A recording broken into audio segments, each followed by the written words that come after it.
अस्सलाम वालेकुम, good evening ladies and gentleman. उम्मीद करता हूँ आप सब ठीक होंगे। मैं फैसल डेडी आपकी खिदमत में हाजिर हूँ एक नई एपिसोड के साथ जिसका नाम है mid week market recap by foundation securities, जहां हम डिस्कस करेंगे की performance takeaways of PSX from the beginning of this week.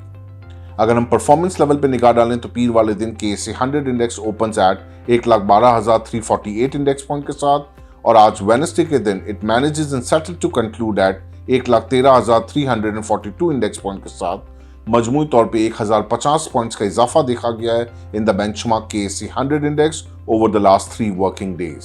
अगर हम लिक्विडिटी फैक्टर पे निगाह डालें तो पीर वाले दिन KSE 100 इंडेक्स में मजमूई तौर पे 295 मिलियन शेयर्स का काम देखा गया, फॉलोड बाय ट्यूसडे के दिन 348 मिलियन शेयर्स का काम देखा गया और आज वेडनेसडे के दिन मजमूई बड़े हेल्दी वॉल्यूम्स नजर आए और ओवरऑल बकेट में 460 मिलियन शेयर्स का काम देखा गया, up by 32% on day basis. Week started off with a little curiosity in terms of low volumes on Monday. However, little bit gradually we see the volumes trajectory is increased और हमने देखा कि market के अंदर एक confidence investor का बहाल होता हुआ नजर आया अक्रॉस द बोर्ड। इसमें प्राइमरी फैक्टर हमने जो नजर में आया वो सीमेंट सेक्टर आया, क्योंकि आज हमने देखा कि डीजी खान सीमेंट का रिजल्ट था।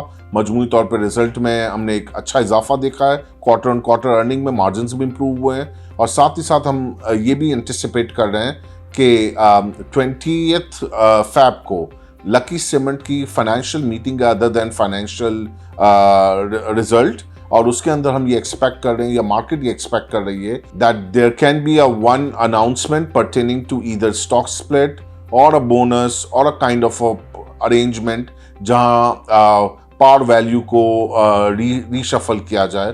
तो इन दैट सिनेरियो हमने देखा कि 2 दिन से हम लकी सीमेंट के अंदर बहुत हेल्दी वॉल्यूम्स देख रहे हैं और उसकी वजह से मार्केट के पॉइंट्स में भी ओवरऑल मजमूई तौर पे जो परफॉर्मेंस है उसमें भी इजाफा होता हुआ नजर आ रहा है।